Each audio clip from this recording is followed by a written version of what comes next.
Hello and welcome to Conversations with the Voice of Reason. I am your host, Benjamin Boyce, and today's conversant is Leslie Elliott, who was studying at Antioch University in the psychology master's program. I just interviewed Christine Seafen, who was teaching at Antioch University's psychology program, but turns out that there's like 3 or 4 Antiochs, and that Leslie was attending the Washington outlet of Antioch education.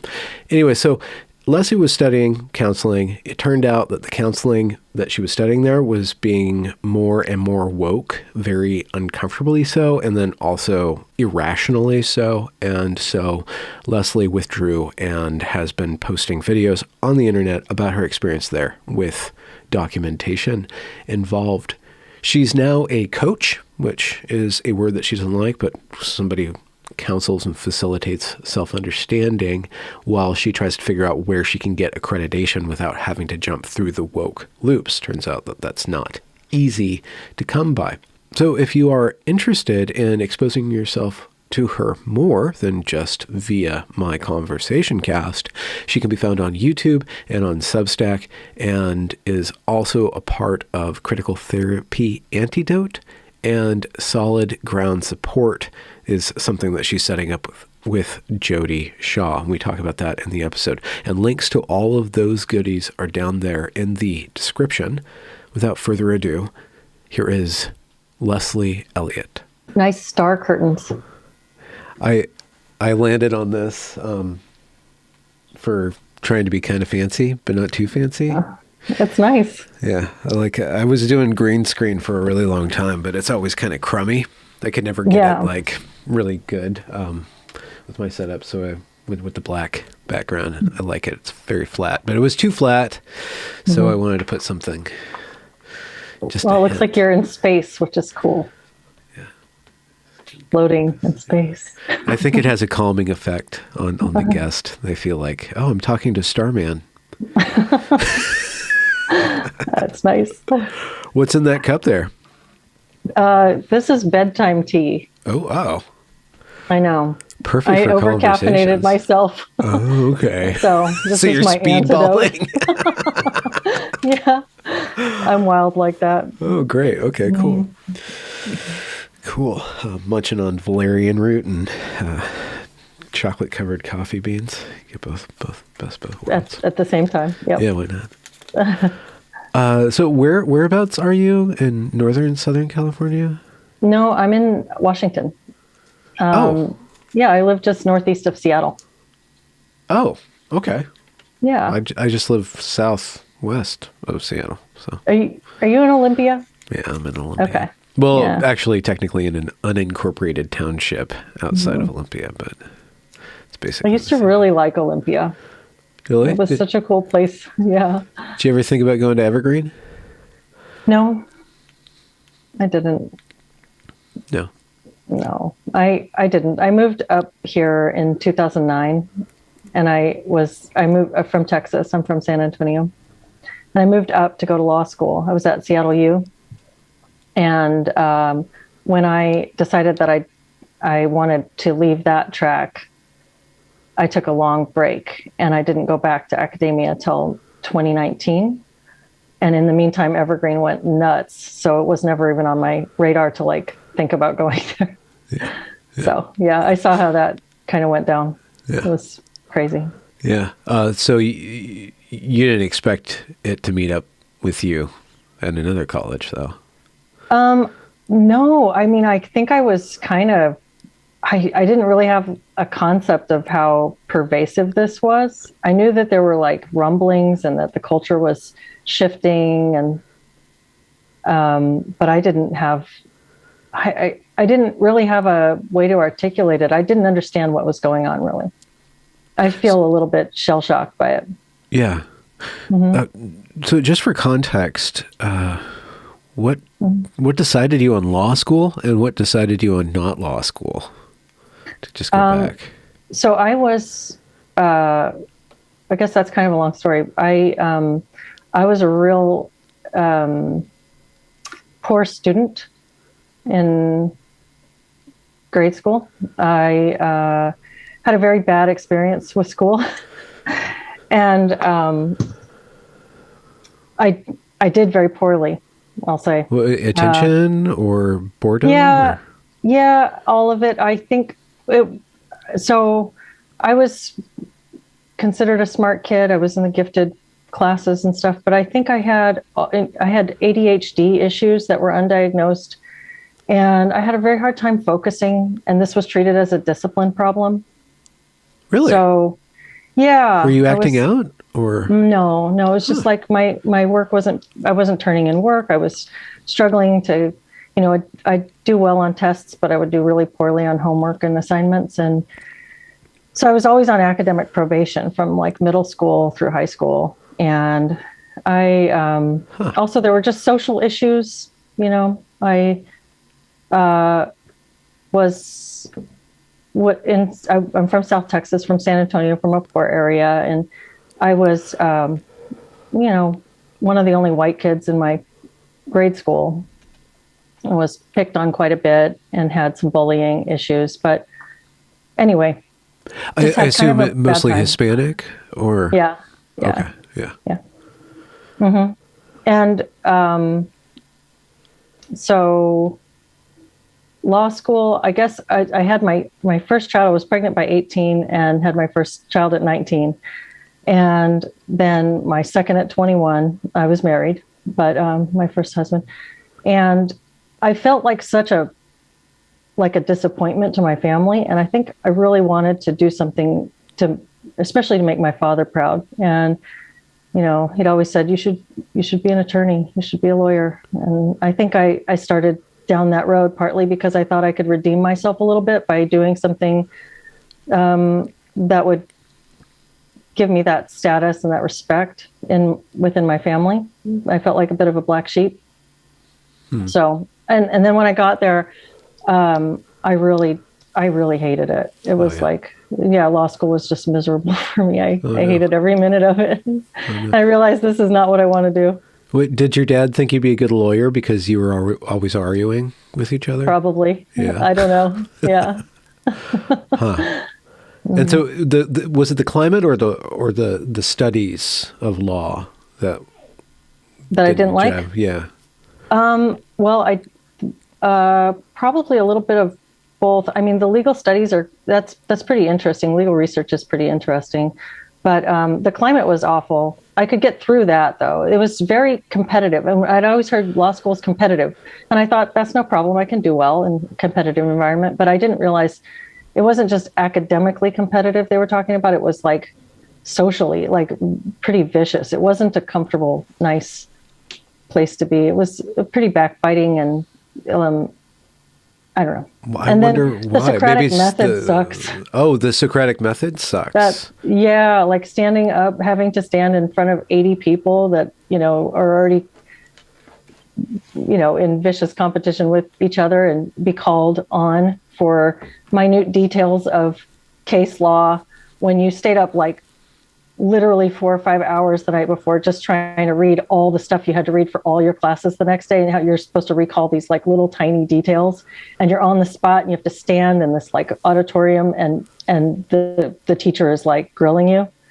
It's like a nightmare socially for people who don't like to do public speaking. Yeah. Yeah. How long did you last doing that? I left in my second year. There's law school 3 years long. I left in the second year. Okay, yeah. Mm-hmm. And then what? You just hung out among the trees in Washington? Well, I had gone when I'd done undergrad, I'd gone for a psychology major.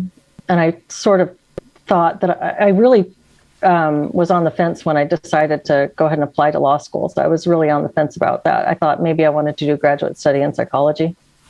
And so I started right away looking at counseling programs when I was like daydreaming in law school about leaving it. Yeah. And then I met my husband and had 2 more children in the meantime. So busy bee. Yeah. So I took a little break raising babies. And what attracted you or attracts you to psychology? The theory, the practice, the praxis? What is it about it? I think just the understanding yourself, understanding others, human behavior is fascinating. Why we do what we do, and how we could become more content in our lives. What makes a good life? What is good? What is evil? Just all these questions. Yeah. What it means to be a human. See, you're not after the power to manipulate the psyches of your... No. Okay. Because some people, I'm sure, get into psychology to do that, but... Yeah, I think, my mother was, she had a really hard life. She had a really, really hard life. Her childhood was really sad and full of abuse and foster care, and just her ACE score, adverse childhood event score, would have been off the chart. And she talked to me a lot when I was a little kid. I was kind of like her. It was like this parentified child role where I'd sit and listen to my mom. And I developed such a deep empathy for what it must have been like to be her and how lonely she was in that. And so I guess that's kind of maybe my first experience with counseling, right? It's just sitting with somebody and just hearing and just giving them a place to talk. So, yeah. How many brothers and sisters you got? It's a big family. I have 2 brothers, and then I have a stepsister. Okay. Mm-hmm. So 2019 rolls around. You're like, I'm tired of being a mom. I want to get back into the workforce or something like that. What caused you how did you do the choice of which school to go to, which program? Well, honestly, I didn't take that much. I didn't give it that much thought. I was looking at programs that were convenient to where I lived. I lived in Green Lake in Seattle, and I wanted to go to somewhere I could go in person. I looked at a couple of different universities. I wanted to get, I wasn't doing a lot of research. I wasn't looking for some high status school. I just wanted a place where I could go get my foundations and get my degree and come out with a master's. I chose Antioch because I went to a couple of their info sessions, talked with a recruiter, went and listened to one of their, I guess they do like a new student, sort of prospective student seminar thing where they have teachers come up and present and other students from the program.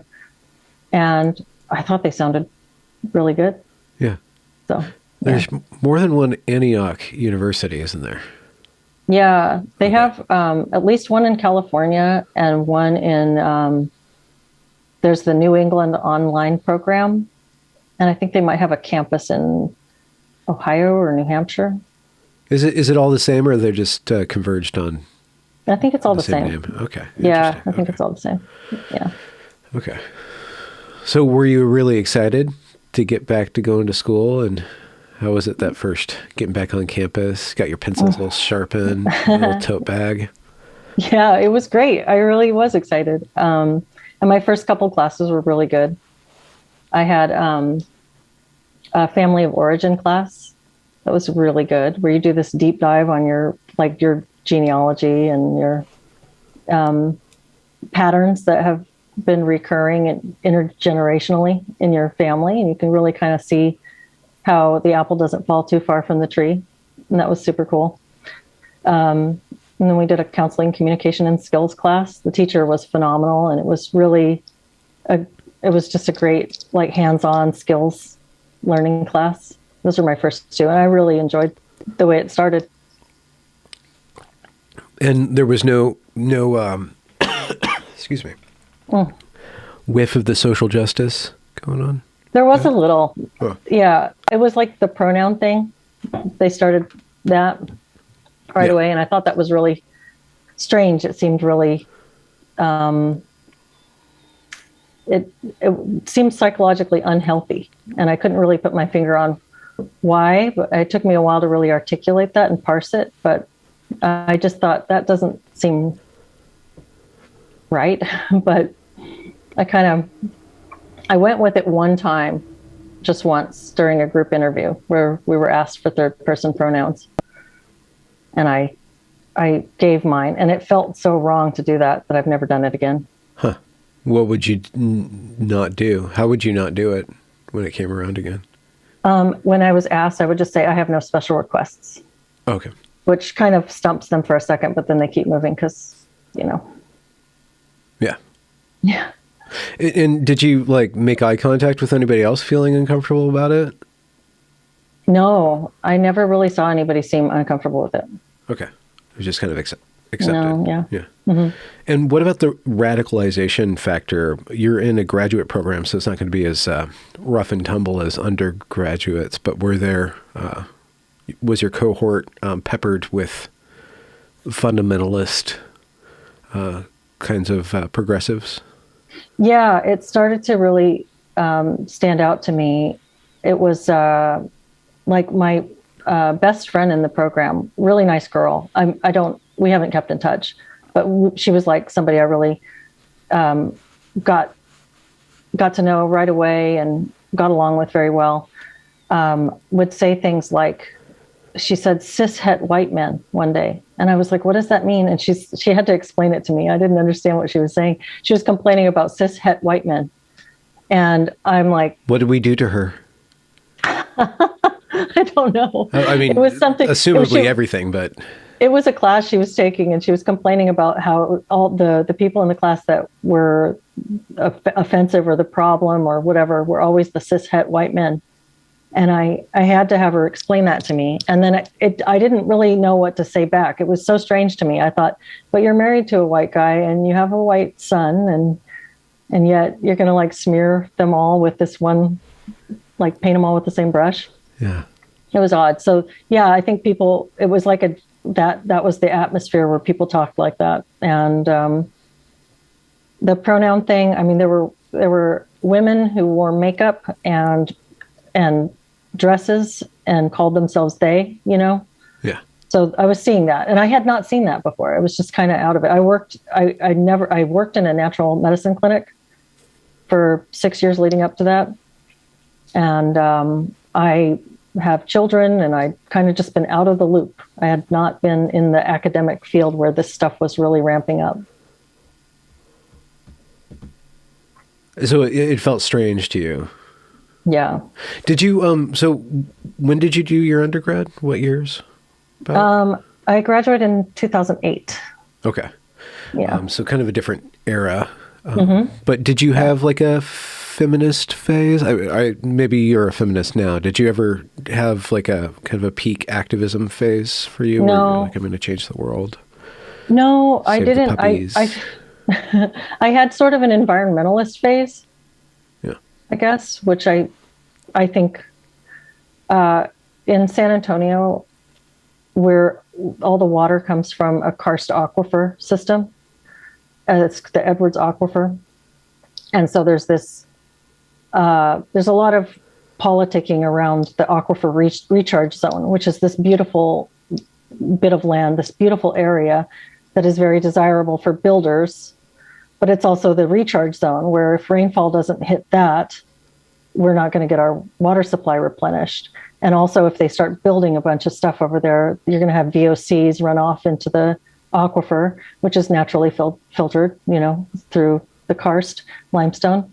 And so I was a part of a couple of groups that were working on preventing. It was just a very specific, like, environmental issue. Yeah. But that was kind of where my mind was. And I had thought about going into environmental law or farm law. So that was kind of where I was. But feminism, not really. I always, I feel like I don't really understand the waves of feminism. You could probably find one where I would line up, maybe second wave or first wave, where I think that we should have equal rights and equal respect. But I don't know about pushing, I don't know. I'm more into individualism. I think individuals should be able to make up, what roles do you want to fulfill, and not so much about the division. And feminism has seemed really divisive to me. So it never really spoke to you? not really. Not, I mean, from the standpoint of feeling like women and men are of equal value and should have equal respect in the world, then yes, but not, I wasn't a part of any kind of movement. And religion, did you grow up religious? Your family religious at all? No, not at all. Not Yeah. at all. Okay. No, did you ever not have at a drive or a curiosity about religion? As a kid, I felt like bullied by the Christians. That was one of the things that it wasn't just like a racial thing. It was also like, it's a very Catholic, very Christian Catholic kind of area. Yeah. And I was definitely going to hell, according to a lot of people. And, you couldn't be atheist. You couldn't be agnostic. You couldn't be just somebody who doesn't go to church. We had a woman who called my family heathens because we wouldn't, my parents wouldn't send the kids to church, and there were confrontations over it. So I grew up kind of antagonistic to religion. Okay. And I went to a Catholic university in Texas, and it was the first time I was forced to actually sit down with the Bible and really read. And it really opened my mind quite a bit. How so? So reading the New Testament and reading the teachings of Christ, it changed. My impression was always pretty much given to me by these people who were not good representatives. Yeah. So it was, it softened me quite a bit, actually having to engage with the work. Yeah. The thing about social justice is that if you go back to their Christ, their teachings of Christ, it's a big mingle. So they don't really have one book, but when you get into it, it's kind of this really interesting stuff that isn't very Christ-like in its opinions on human nature and what it wants to accomplish. So the seed of social justice, the founding texts themselves are a little off, with postmodernism and oppression theory and conflict theory and stuff like that. And then also the revolutionary doctrines of like, what's his name? Rules for Radicals? I can't think of his name. I should think of his name. Or I should know his name. But so when you started to see, I bring up the religion aspect because when I went to Evergreen, I grew up in pastor's kid, always going to church, just always in the middle of Christianity. And when I went to Evergreen, I'm like, oh, you guys are trying to do church. Like you're trying to have a church, but it's super cringe. It's super duper cringe, but you don't know that you've recreated this kind of religious fervor before it all exploded. They started to do these rituals in a very explicit way. So I was just like, I could see it socially, like as a sociological phenomenon, and then I could also kind of feel how it was going to, where it was going to lead, because you could start to see the kids internalize this, and then just kind of see that they can gain ultimate power. But like a 2-year-old's version of ultimate power, where you just get to scream at people. So you had a frame of reference for this. Yeah, I had a frame. Really kind of already see it fitting. Yeah.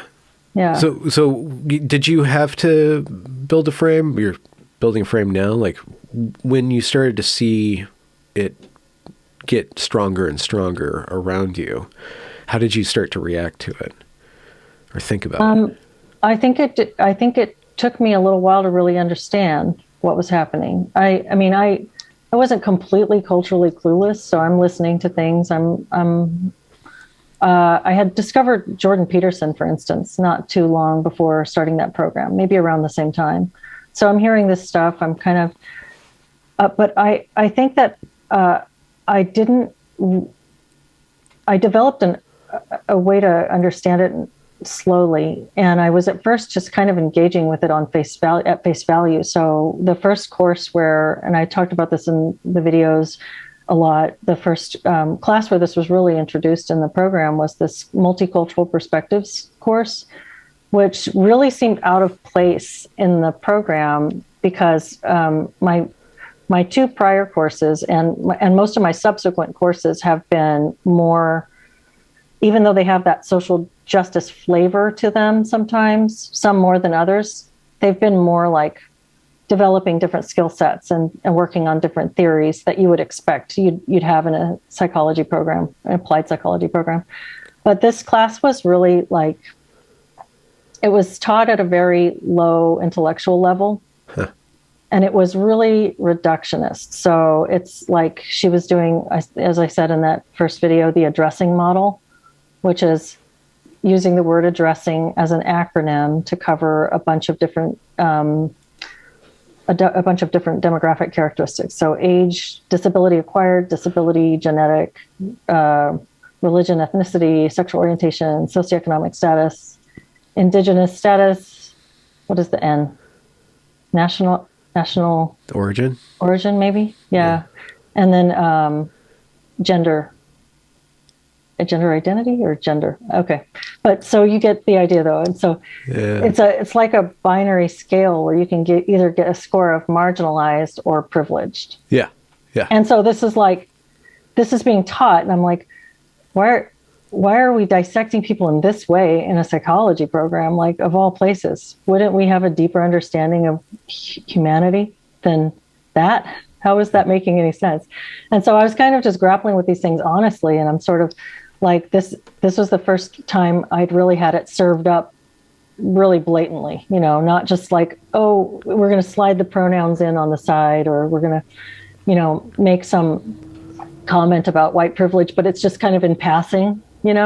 This class was like right there in your face. And so I thought maybe this teacher was just kind of teaching from a more simple-minded perspective. Maybe this is just she's doing her own take on the curriculum, and I can actually engage with her and talk to her about why these things seem like illogical.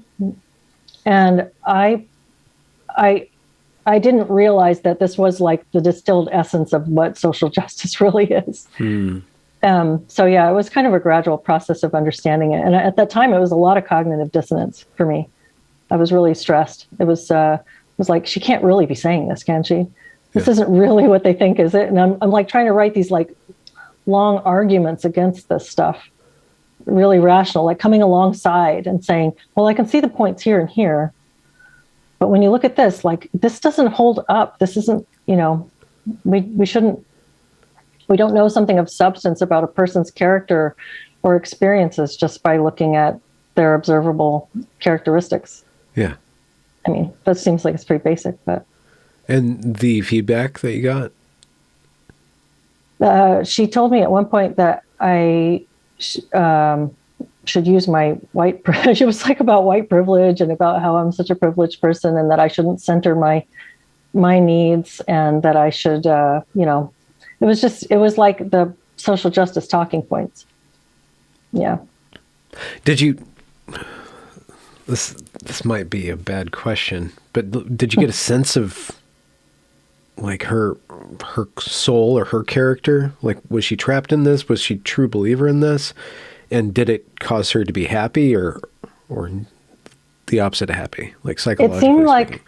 Yeah, this teacher was like, she was a young woman. She was younger than I was. I wasn't super young at the time, but she was like definitely at least a decade younger than me. And she was a blonde-haired, light-skinned person who seemed like she had this idea that because her mother was from, I don't remember where she was from, Latin America, I guess. So this was her like get out of jail free card. Like, I'm not actually white. You think I'm white? She said, you would think by looking at me that I'm just a basic bitch and a Becky, and I'm gonna go ahead and check the marginalized box for race because I'm actually not white. And so it was this whole like, I feel like she was clinging to this allyship or this identity of the marginalized person as like social currency, and spent the whole course talking about herself. Just the whole course was like, how I see this through my marginalized eyes, Marginalized eyes. I just made that up, but yeah, that's a good one. I didn't say that. Huh. Mm-hmm. So if you're doing a counseling and you get a person like this on the couch. How do you begin to erode their clinginess to this way of viewing the world in order to address possibly underlying conditions? How would you treat somebody that's locked into that? I guess what I think of when I think of my role, and I won't be a counselor because I'm not finishing this program, but I do work as a coach and I do work with clients. I don't want to bring ideology in, not mine or theirs. I want to not remake the person. If they believe something, I'll challenge cognitive distortions. If I hear something that seems like a contradiction of something else, I'll bring that up and ask them about it, and we'll talk about it and kind of play with it.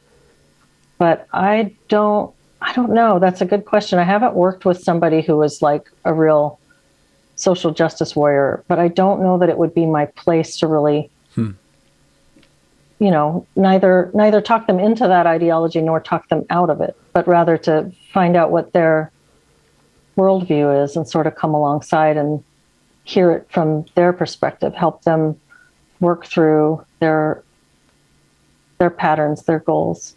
Yeah. So I don't know that I don't want to superimpose my worldview necessarily, but I'll be honest about what I think. I mean, I'll be honest to some extent, not going to tell you too much about me. It's not about me, but if I'm hearing something, I'll raise it back up, Yeah. Does that make sense? Yeah. Yeah. I think I didn't articulate that very well. No. You did well. And it's a hypothetical question. So it totally depend on the personality that you're sitting with and the actual person that you're sitting with. But I'm just thinking of that person, that teacher that you're just talking about as a type, a type with a lot of power, or a type that has been molded by power to fit into a system of power. And the social justice ideology is just it's like those diversity statements that everybody has to give now, like even to get a teaching gig, you need to believe in diversity, equity, and then like give your creds. Which is why I can't finish my program. Oh, there you go. Yeah. Okay. Yeah. So you're not, it at a certain point in Western, history, Latin was used as a barrier to entry into the elite, and it's this diversity, equity, and inclusion stuff that's a barrier of entry. If you can swallow this pill and regurgitate it, then power knows that you're going to play the game, or power knows that you actually will forward itself, which is just the encroachment of this ideology into every given aspect of life. And that's what, when I first started speaking out about this, I was still at Evergreen, like my first video on Evergreen was at Evergreen. I saw it as a way of viewing people that reduces, that is looking at them from a demographic point of view, not as an individual at all, and like taking the individual and kind of putting it through a cheese grater until it's just these aspects. And that has a lot of different consequences in behavior down the road, where you don't see another human being, you don't have any caps on your behavior because you're acting out this historical battle. You're superhuman in a way, but you're very less than human in effect. So I'm just thinking of that teacher as a type, and how would you speak to them? How would you undermine them?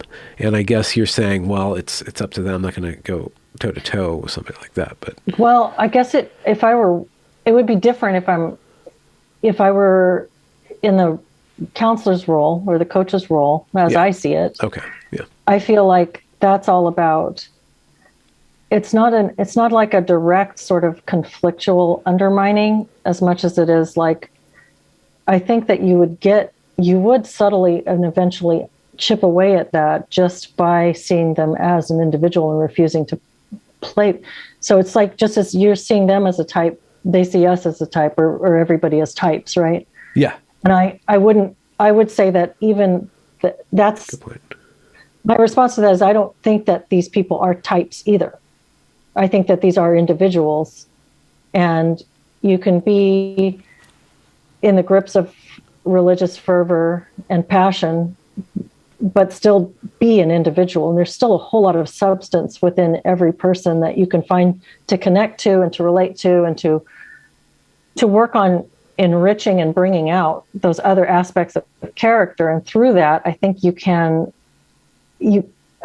I think that a lot of what we're seeing in terms of types is just this internet mentality.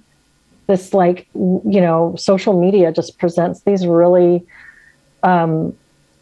shallow versions of ourselves. And so it's so easy to end up typecasting everybody. And it's sort of like this collectivist mind virus that infects you, no matter what side of it you're on. Like this side is collectivist, but if you become polarized against it, you become polarized in a collectivist frame. Yeah. Does that make No, it sense? does. Yeah, no, it does. It rambling, does. crazy. I've spoken about that specifically with at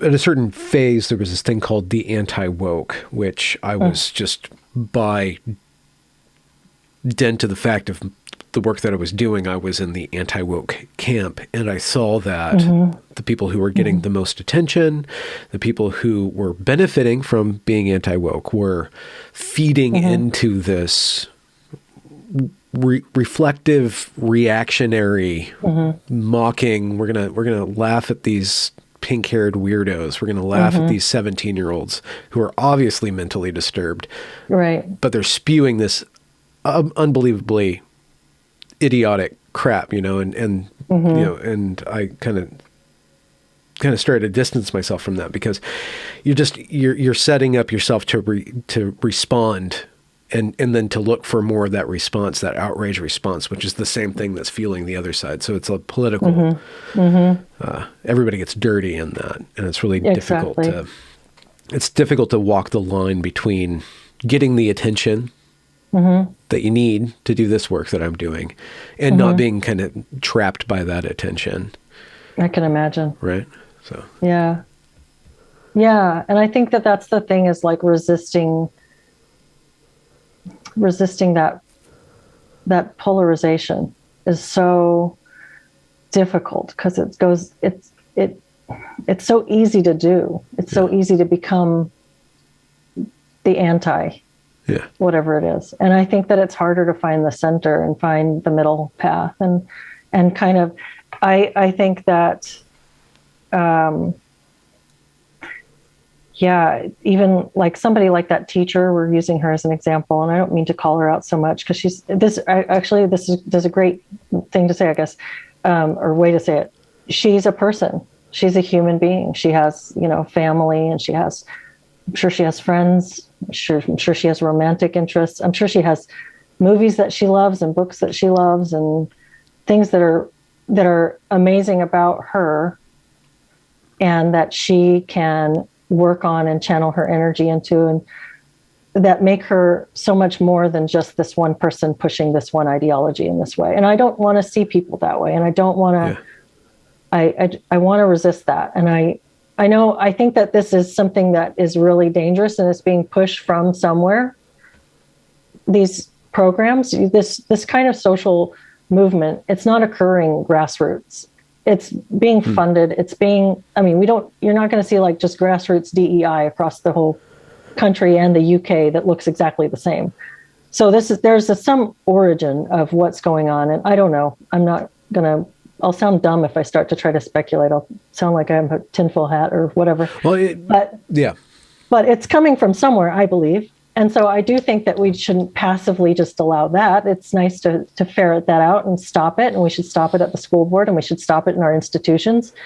But as far as us and them, I think us and them is the problem, with each other. It's a divide and conquer sort of thing. I mean, if you get everybody to fight amongst themselves, then,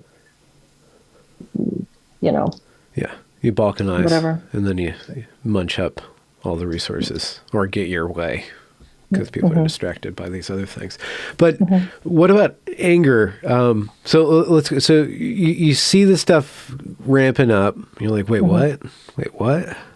Yeah. Does it start to cross a line for you, where you're like, this is wicked, or something like that, where you start to have strong feelings or bad dreams or something like that. Well, that class was really awful for me. I was like, the first way that I approached it was like personal. It was to say, well, how can you say that these racial differences are so stark? How can you say that you give us this white privilege checklist and tell us that we're all privileged, but I'm looking at this list and I can't check a lot of these because I did grow up a racial minority and I know what that feels like. So I'm not saying that is, and I guess that was hard for me because I don't want to wave a victim flag. I don't want to do that. I don't think I don't think that that's a healthy mindset, and I'm not going to do that. And just like I wouldn't encourage somebody else to do that, I'm not going to do it myself. But it was my own experiences. And I was saying, look, you can't say that I would check these just because you can look at me and see that I'm light colored. Yeah. And so I tried to argue it from that standpoint within the class. And it was really quite a humiliating experience for me. The teacher, I wrote to her about it, and she said, I encourage you to share this in class because this would be a good conversation. So why don't you talk about it in the class? And she used it as an opportunity to ambush me, which was really bad. You got struggle session by your own teacher. I did. Yeah. She told me that I needed to, she had me tell my little thing. And so I just gave a little story. It was just like, brief narrative, kind of like what I just said to you. It's not a lot of detail. And she said, I don't remember what her quote was, but I remember the word reparent. She told me that I should go back and reparent myself so that I can be a competent counselor and not do harm to my Latino clients in the future. And she said this out loud in front of the whole class. And it was just like, wow, that is really humiliating. I have always seen this as more of a strength than a weakness. I've always seen this as like, I can understand what it's like to be the underdog, and I can really I can really relate to a feeling of being on the outside. And so this is a strength that I can bring. And she was casting it as I'm the villain now because I was bullied. Now I'm going to be like this vengeful, dangerous therapist in the future who's going to like be seeking revenge against my Latino. And it was like, wow, that's just not a image of myself I ever had. And now you just said that in front of 20 people. But reparent, so basically she wants you to brainwash yourself to think the way that she does about you. Yeah, I guess like so. Actually go back into your past and rewrite your historical narrative by being the adult. Yeah. Yeah. And I really took exception to that phrase, that word being used. It was incredibly condescending. Yeah. Mm-hmm. So you said anger. I don't know if I ever felt super angry, maybe a little bit, but more, I just felt very misunderstood. And I sort of internalized that. And so it was just really I was questioning everything, do I leave this program? Do I quit? I mean, I'm older and I'm retraining into a new field. I don't really want to give that up. Yeah, reparenting. Yeah. I was reparenting, I guess. It was just like, I was very confused. Yeah. And I did feel a lot of resentment towards what was happening. But I also started to become aware that was happening everywhere. So I didn't feel like I could leave. Oh, and unless I just so there's no way up. out. No matter where you would go, it would follow you. In the mental health field, it seems like that. It seems like it's pretty universally captured. Yeah. Mm-hmm. Yeah. So it was either like give up on this and go figure something else out, or go back to working at the doctor's office and not ever go to get my goals, my educational goals fulfilled. I felt like I might as well stick it out. And I tried. When the Evergreen thing happened and I started to speak out about it, it took me several years to tell the whole story, or as far as I wanted to. But those first 3 or 4 months, I could feel myself deprogramming myself. I could feel myself going through and challenging all these things that I never agreed with, but because I was totally surrounded, like, and I had to subconsciously train myself not to say this thing, not to say that thing. And then because I couldn't say it, then I couldn't think it, right? And so in the process of thinking it, like, I'm like, oh, okay, I can say this. I can say that certain people are dumb and it doesn't matter what color their skin is. Like, you're just, you're an idiot, and your race doesn't protect you from the fact that you are acting like a evil person, like that, you know, or something like that, just for example and stuff. So how long were you in this program? And so I started in, I guess it was spring of 2019. And my last class was this summer. Okay. And I took a leave of absence after this summer. So is that 3 years? And during the pandemic, you guys were all online, or was there in-person things going on during lockdown? I transferred out of the Seattle program due to the problems with this coursework. And I already had enough credits and I'd spent enough money that I was worried about losing them if I transferred to a different school altogether.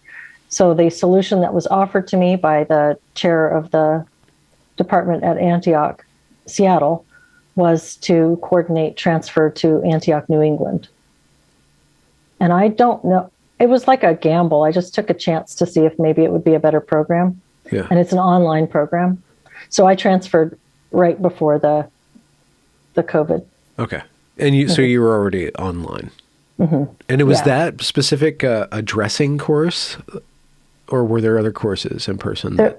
Well, so that course was so bad that I complained. The professor didn't give anybody, you're supposed to do like evaluations mid-quarter and then at the end of the quarter. She didn't offer us that chance for feedback, to give our feedback. And then at the end of the quarter, when I got my narrative evaluation, because that's how Antioch does them, is in narrative, she actually wrote on my permanent academic record that I needed mental health therapy to get over my racial issues. So she took out my intellectual disagreements with the curriculum and with the way she taught it.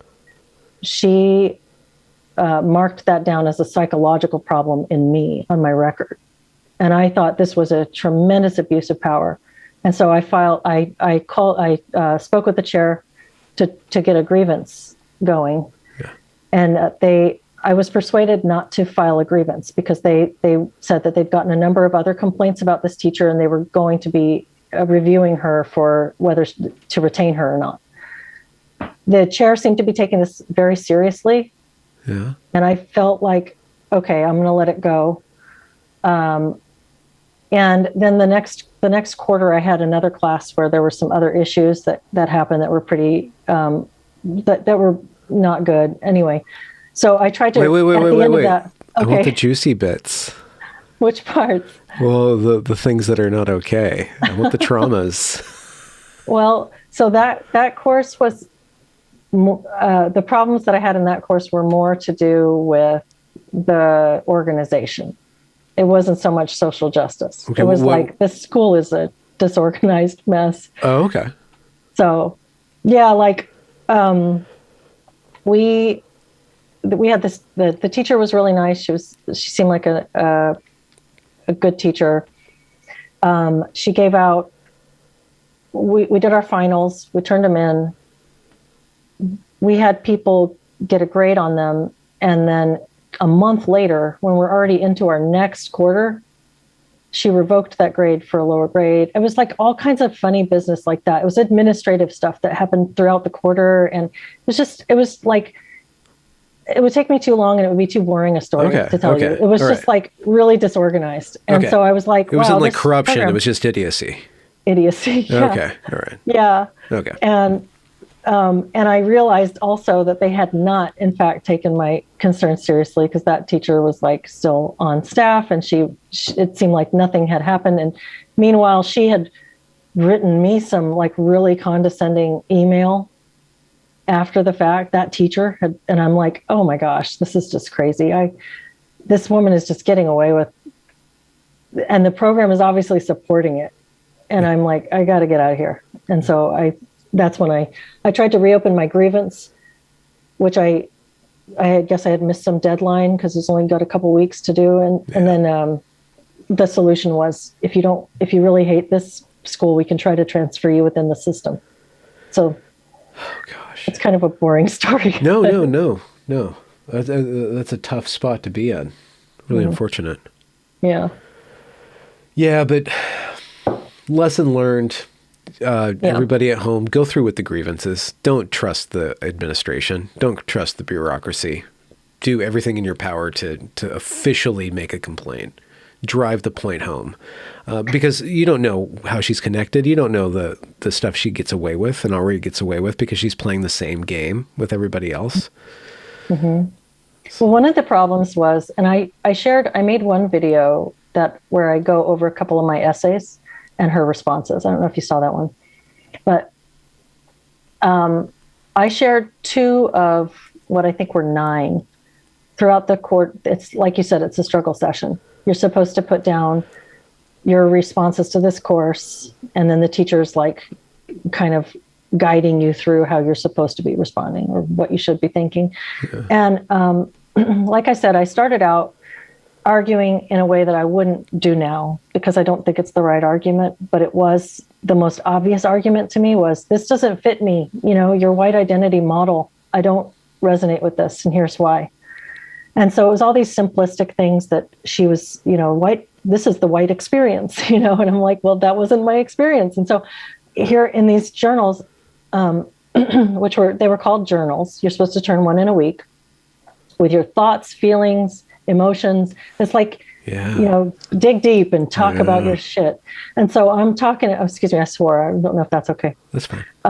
But so I'm talking about my experiences, and it's stuff like I shared with her a time when I was on the receiving end of domestic violence. I shared stuff that just really some personal things in these, like, because she's making these blanket statements about how this is what people of color have experienced, and this is what white. And a time when I had this issue with, anyway, I could go on, but it would be very personal. But that's the point. It was very personal. And part of the grievance process was a committee was going to look at my work. They were all going to sit down and read my stuff about how I don't agree with their curriculum, that they're really like loving. This is their textbook, their Gerald Wing Sue textbook. And there's all of my critiques of it, which I'd already been shamed and humiliated for, plus all these personal details from my life, which the only reason I shared them was that her syllabus said, turn in your journals. They are absolutely confidential. Your journals will not be shared unless, and the limits to confidentiality were like, you're a threat to yourself and others. Like that's standard, like psychotherapy stuff. Like if you talk to the counselor, they might have to call the authorities in. If you're forwarding white supremacy, if you want to like line up people against the wall and shoot them, that would be a threat, right? You would be seriously homicidal, right? Yeah. No, so, white supremacy is it's complicit homicidal behavior, right? Yeah, I guess you could make that argument. Yeah. But so that was why I didn't go through with the grievance, partly, was the level of scrutiny. I'm just trying to think, I would have a hard time trusting this person at all with anything. Like I would lie. I would not ever give her any power over me, but she's in a position and then she shared my journals too. Without your consent? Without my consent, yeah. To whom so she did she share? Another colleague. I went into a Google Drive this summer, and for the first time in a couple of years, looked at those journals to pull them down for somebody else that I was talking about the corruption in the counseling training program. Yeah.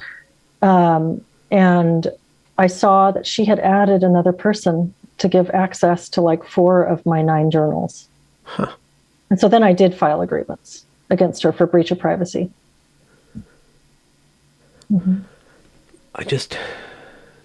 Do you think that she knows that what she's doing is unethical? Or wrong? I think she's probably either in denial about that or so righteous about what she's doing. Yeah. Oh, gosh. So did anything come of that grievance? They dismissed it. Oh. I tried to appeal and they ignored my appeal. And that was one of my final straws. So you said, did it like hit a wall? Did I have a final breaking point? Yeah. My final breaking point was a couple of things. One was last year, I tried to take a trauma, grief, and loss class. And the first assignment was go into the syllabus, read the civility pledge, and post on the forum that you agree with it. And so when I read it, I was like, no, I don't agree with it. But I know that if I post that, I'm going to be blacklisted in the class the whole quarter. And, this teacher's already talking about all the diversity stuff. So it's not a friendly atmosphere. So I just dropped the course. Yeah. And then I tried to take it again a couple quarters later, and the different teacher, same issue. So it's a course that I don't know, I was just not able to take, and it's a core. And then I spoke with my faculty advisor about it because I was concerned about how ideological the program has gotten. And she said, if you don't like it, I recommend that you just get through it as quick as possible because it's going to get more intense, not less. And then she said, we are aware and we talk about in faculty meetings the fact that we know we're not training counselors who can work with the Trump supporter. And I thought, what is the Trump supporter? What is that? It's a huge swath of people that you probably just chunked into a label and you're not going to work with them. Like you're training people who can't. How is this psychology? How is this mental health?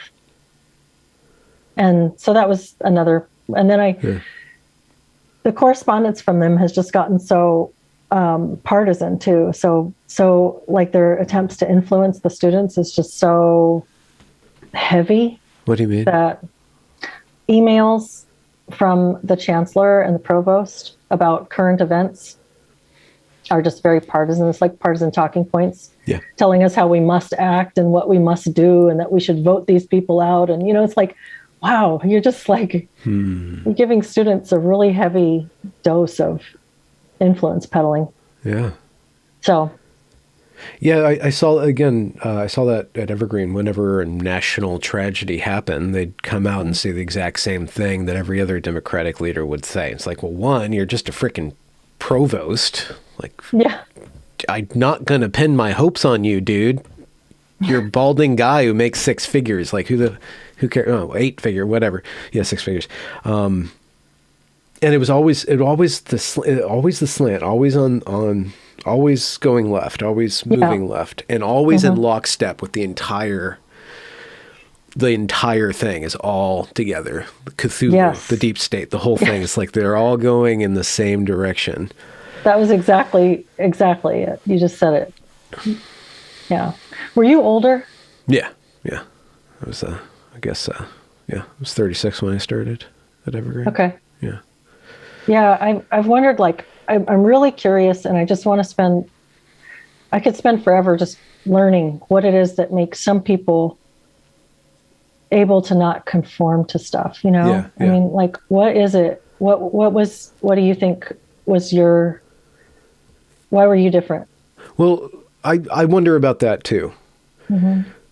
But if you look at it demographically, I think it's like, you only need 10% radicals in the right positions to move the entire ship, because 80% of people are just low resistance, path of least resistance. I'm just here to work. They check out, they check the form, and they do their job. And so those people will be swayed by power.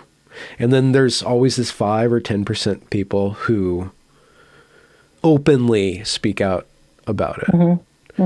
And I didn't speak out about it at Evergreen until I saw everybody else talking about Evergreen on the internet. And I didn't speak out about it at Evergreen other than like just laughing at it, or chuckling, because I'm like, this is dumb.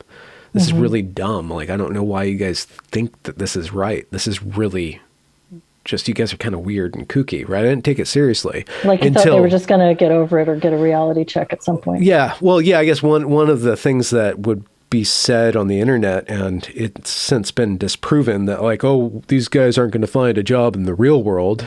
Like when they get out of college, they're going to find a job. They're going to run the world. No, they're running the world, guys. Yeah. They're teaching your kids. Yes. Right? These are all the same people. So yeah. This organization, and I am of the mind that this is an emergent property. It's not a cabal. It's not coming from somebody designing this intentionally. This is a convergence of interests, and the interests are sculpted in a Darwinian process. And the environment is power. The environment is having the ability to be important and to make decisions, to make policy decisions and stuff. And that goes all the way up from the lobbying groups in DC and the lobbying groups in Hollywood too, and all of the colleges of education. And now what we're seeing is that the APA, all the professional organizations now in science and psychiatry and therapy, they're all now all together. And if you just study the trans thing, specifically trans youth, you can see that they're all going in the same direction on this. They're all converging in this direction on affirming this model. And it's taking a long time. Like the New York Times, which is probably the seat of power in our country, because it gets to dictate the stories and the news. They tell the narrative. They're slowly starting to, you can see them slowly start to say, well, maybe stopping puberty isn't a good thing. Maybe. They just came out with an article today, and it was buried under all this affirmation and then just little bits of like a whisper of it. Yeah, just maybe. But if you go to the professional organizations, they're run by kooks. They're just insane people. Yeah. That they're allowed to act this way because they're acting in accordance with power. The teacher that you were talking about is able to act unethically and just be a bad word and just basically an evil person because she's acting within the purview of the reigning power. And everybody wants to be this sort of way. And I think it's kind of I'm favoring the interpretation that it's a form of Christianity. What we're watching is a kind of a form of a particular strain of Christianity that's been modified in such a way to not have any God language in it. But it's still the same kind of moral activity that you see in the Puritans, that you see in England and early America, Protestant waspy weirdness. And you think that it's happening organically, not no collective intention behind this? I think it's a convergence of interests that's all acting in everybody. It's all a bunch of self-motivated actors. You think so? Yeah. And it just converges and it congeals, because if you actually look at it, it doesn't really make sense. But everybody believes it, even though it doesn't make sense, right? Just like the Trinity, like God is three persons in one, like you can't really understand. It's designed to not be understood or to be played with. Same thing with gender. Like you can't really understand what they're talking about. You're just like, you're moving around this puzzle piece. But if you believe it, you believe it. If you don't believe it, you're bad. Right? It's not about being wrong. It's about being good. But where do you think that it came from? Do you think that it just originated spontaneously and it spread from some spontaneous, like some small social point? What do you think, if that's the case? Well, so I think that there's two strains of critique for this that I find salient. And one way would be the James Lindsay way, to understand all the foundational texts. Like, and you do this, the philosophical analysis, Hegelian Marxism, and then you go through all the postmodernism stuff like that. And you kind of understand the theory. But the practice is a historical practice. And so the other way of interpreting this, which I think was laid out first by an internet writer named Curtis Yarvin, and there's people who've kind of distilled his work that have done some really excellent stuff. Curtis does a historical narrative. He's a Machiavellian, so he's always just thinking about the formal structures of power. And he has a theory that this wokeness, progressivism, is a form of Quakerism. It's a form of Unitarian Universalism, and it all comes. It's all kind of a belief in history as a progressing, that things are always getting better, things are always getting better. Like history, Whig history is the process of progress, right? And so all human systems are always better than the ones that happened before. And that way of thinking ends up favoring radicals that say, we're on the right side of history. We're going to push this new issue. We're going to push these pronouns. We're going to push gender. We're going to push this racial stuff, right? And the people who believe in the racism stuff or the anti-racism stuff, they believe themselves as the spiritual successors of the civil rights movement, right? But they would, if they heard Martin Luther King speak today, they would call him a fascist, right? Because they're progressing. It's always about progress and progress and progress. So then what would be why do you think that we're seeing it happen everywhere all at once? Everywhere all at once. Yeah, like why the social emotional learning coming through, the comprehensive sex ed, these are supported by United Nations and UNESCO. And so we're seeing these come from large centralized authorities. Yeah. And so that's why I think that there's a push I think whether it began more as an organic social movement and it's just been glommed onto and the technocrats are taking advantage of it, or whether they are the architects of it, I see a push from funders and higher, bigger actors. Yeah. And does that still fit with your thesis? Well, the way to think about it is that everybody's acting in their own self-interest. This allows people to act collectively in their own self-interest. Collectivism is centralization of power. So you would expect a collectivist ideology to be promulgated by consolidating sources of consolidated power.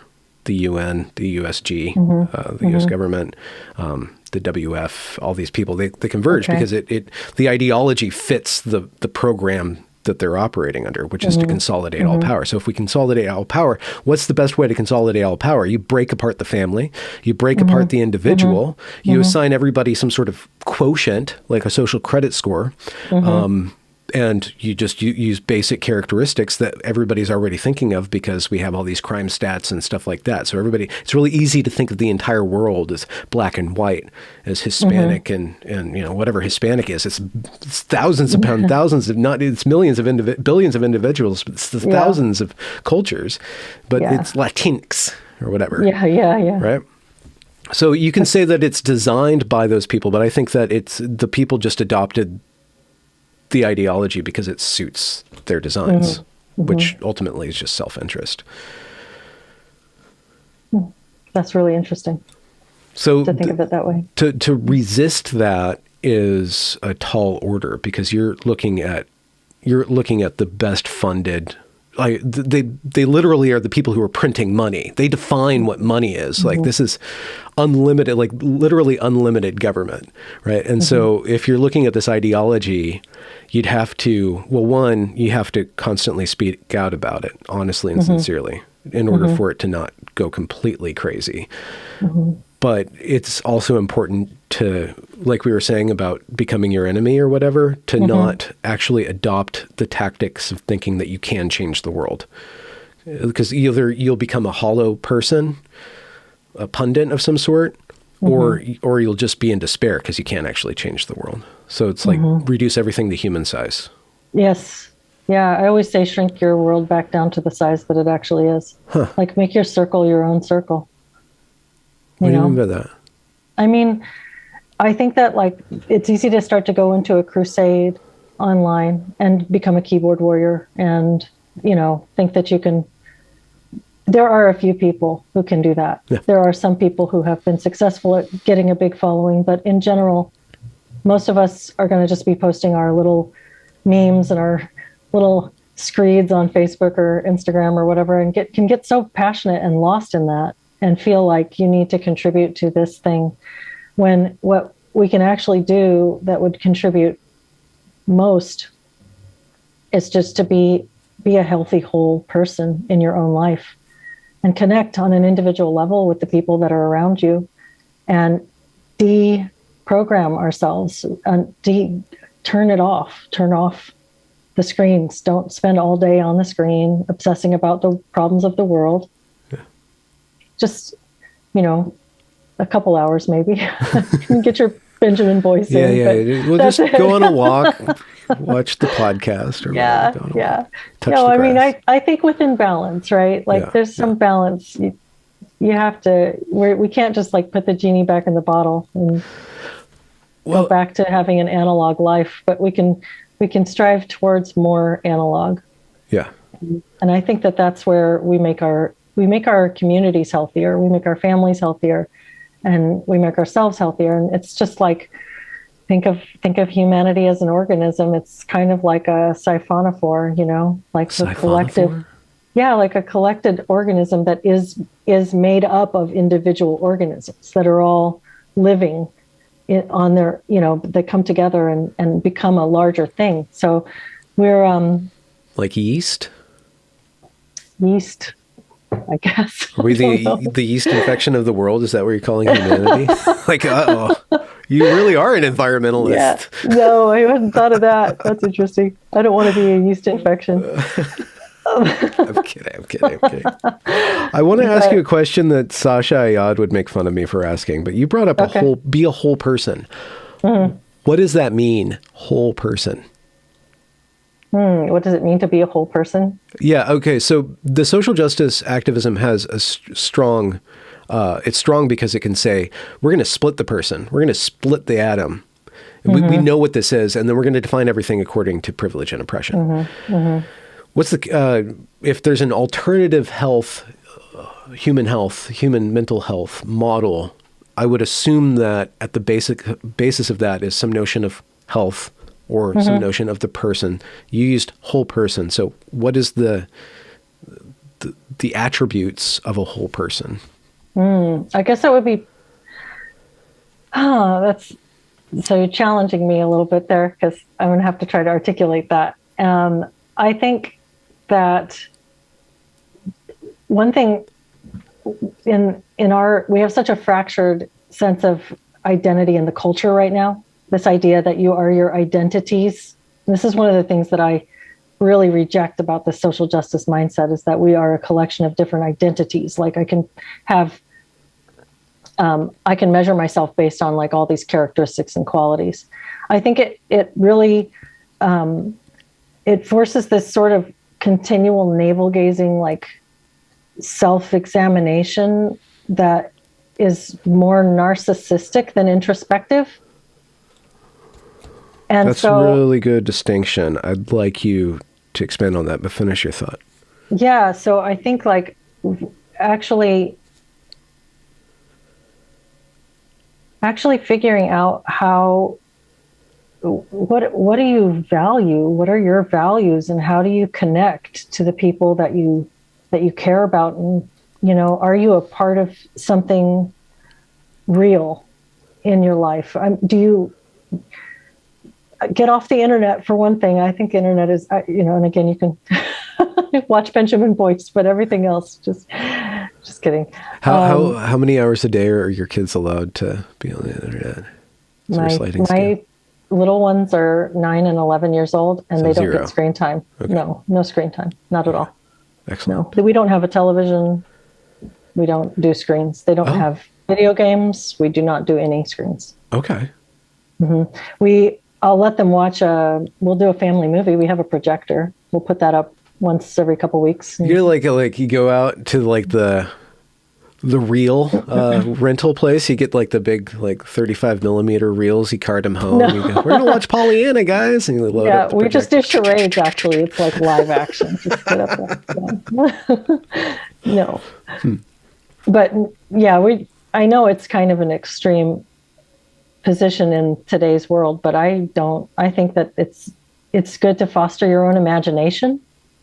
Read a book, go for a walk, just experience what it is to actually be alive, instead of this weird like semi hallucinate. What am I trying to say? Not hallucinate, but hypnotized, I guess is the word I was going to say. Like this hypnotic interaction that we have with the screen. You just kind of zone in. Like I've noticed it since I started doing these videos. It's really weird because I'm not on Facebook. I'm not on Instagram. I'm not on Twitter. I like, my life is real. I've got my actual real friends, my real clients. I see a couple people that I see online, but mostly my computer time is very minimal. Huh. And now I'm here, I'm like reading all these comments and I can feel myself like getting sucked right in, and it's so strange. Yeah. But I didn't answer your question very well. No, that's fine. That's fine. You think so? Yeah. Okay. So what's the difference between narcissistic and introspective? What are the quality difference of those two activities? You could probably find somebody to give you a better answer than I could give you, but I think narcissistic is like you're just examining your image. You're just thinking about how do I strike people? What am I like? I'm looking for a mirror, really. It's like just reflecting back this outwardly projected self, examining the outward projections of self. So it's sort of a combination of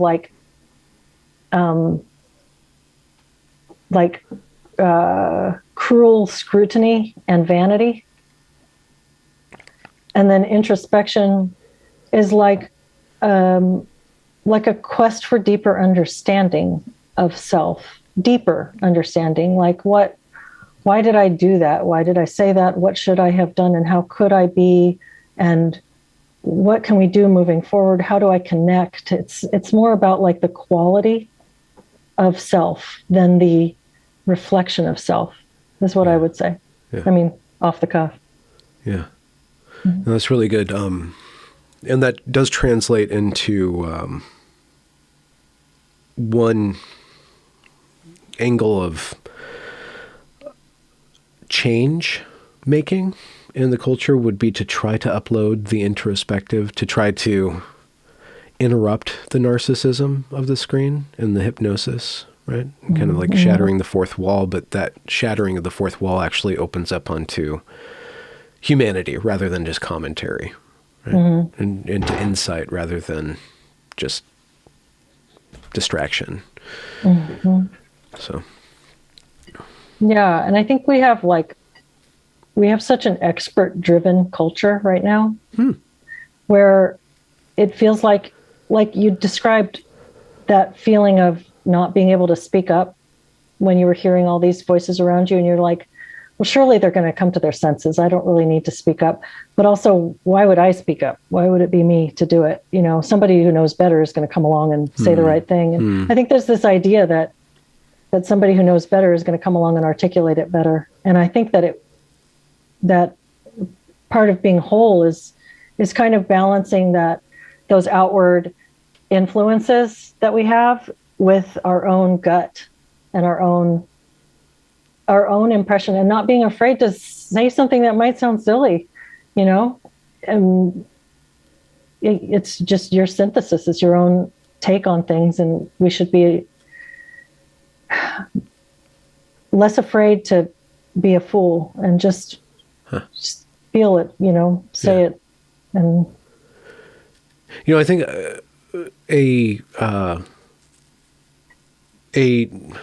not a desire, but the lack of caring of being seen as the fool is one aspect of being the person that stands out, stands up, sticks out. It's like, you know, so you'll see probably a lot of tricksters. You would have supposed that comedy would lead the charge, but even the comedic community has been taken over by this.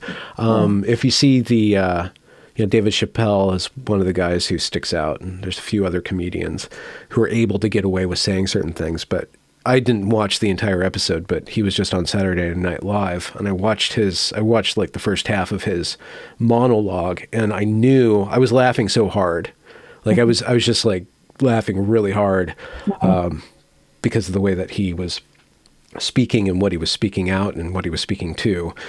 And I knew that the rest of that episode would be total crap. I mean, I already know that Saturday Night Live is total crap, but especially being following, like something that Chappelle Something brought. like that. Yeah. But he was able to kind of speak truth to power, but then he started playing into the crowd. He moved away from the edgy stuff and started to, throw the bones to the Democratic dogs, right? Like, okay, we're going to make it's like a sandwich. Like he had to sandwich it in there among a lot of positive saying signals. the right things. Yeah. Like a complaint sandwich. Yeah. I'm wondering, but in the middle of a struggle session, how do you maintain composure? How do you not give in to that psychological intensity of being put on the spot and then told to reparent yourself, told to reprogram yourself? How do I, or how does How one? would one? Is that the moment to speak up? I think that the best thing to do if you're really unsure, or the best for me, is just to give it some thought and don't react right away. Mm-hmm. Come back to, those things, that experience is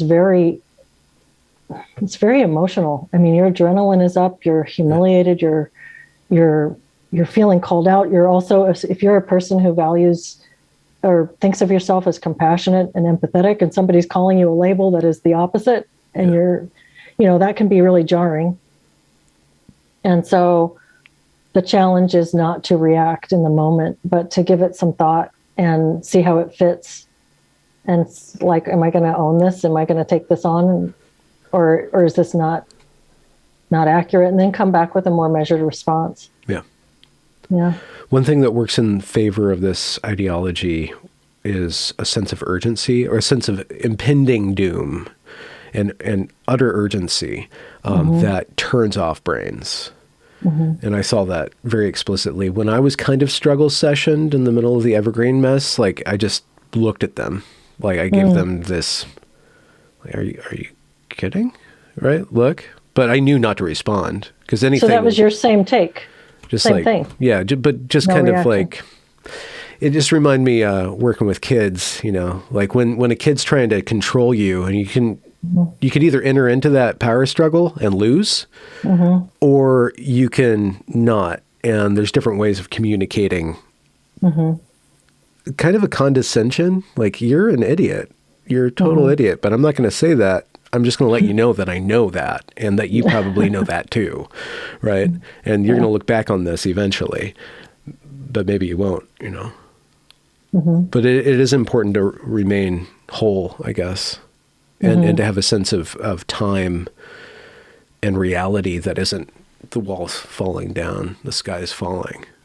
Yeah, and I wondered, that's, being older, I think, is a protection. I think it's a protective factor.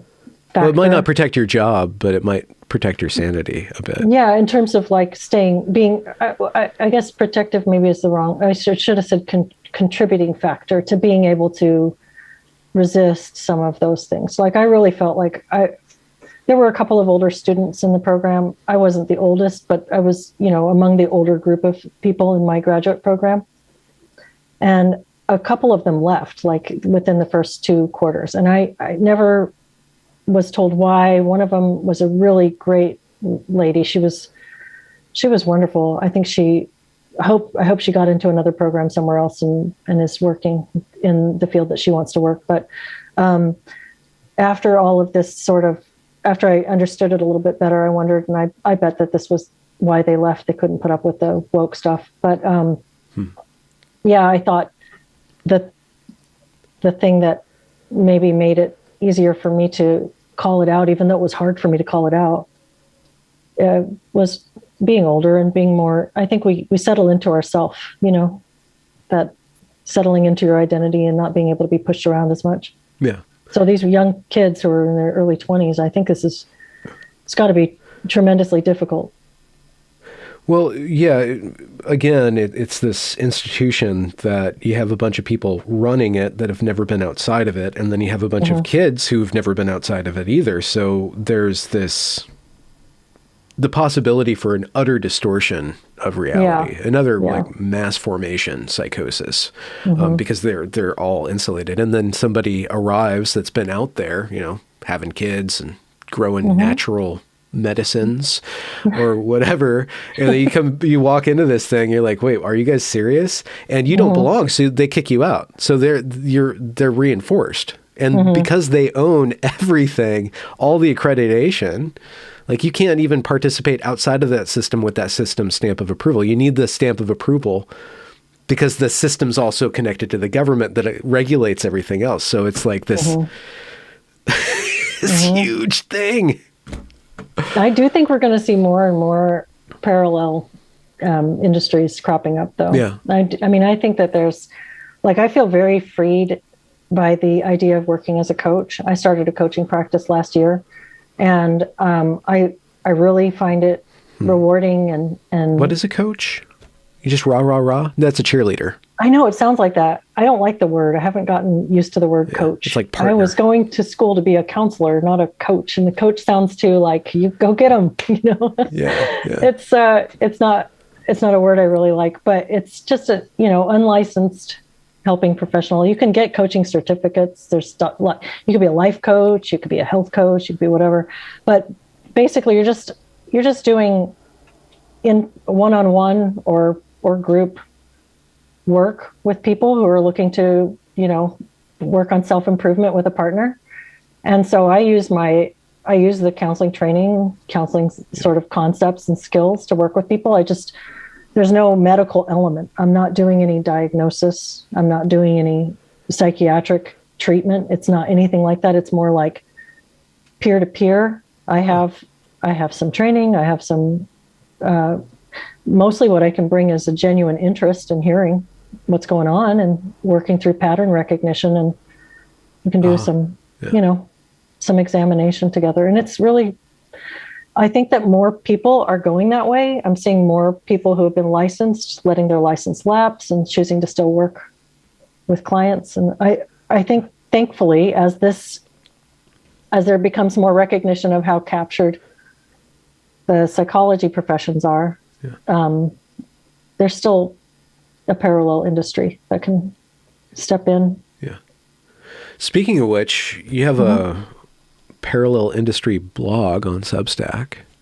Are you also connected with, say, Critical Theory Antidote or any other organizations? Yeah, Critical Therapy Antidote. Yeah. Therapy Antidote. How did you get connected with them, and what's their deal? So I saw an article that Val wrote in, I want to say it was like on New Discourses. This would have been either late 2019 or early 2020, when I was just kind of being confronted by this and trying to figure out what I thought of it all and how it made sense. And I found James Lindsay about that time, and that was really helpful. He's great. Yeah. And I've read and listened to hours and hours and hours of him. So he's been helpful in understanding this. And I came across this article that Val, who is the founder of CTA, had put on. Val, what's her? Thomas, I think. Val. Right. Yeah. She's in the UK. She's fantastic. And so she started this group, and it's a collection of psychologists, counselors, therapists, coaches. And there's a couple coaches and students in the field to connect on issues around our concern about the ideological takeover of the profession. So it's a wonderful, wonderful resource.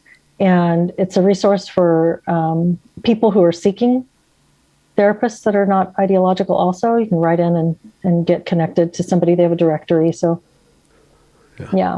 that's been a great, I have some very good friends through there that I've gotten to know, and that we can bounce ideas off of each other and give support. It's wonderful.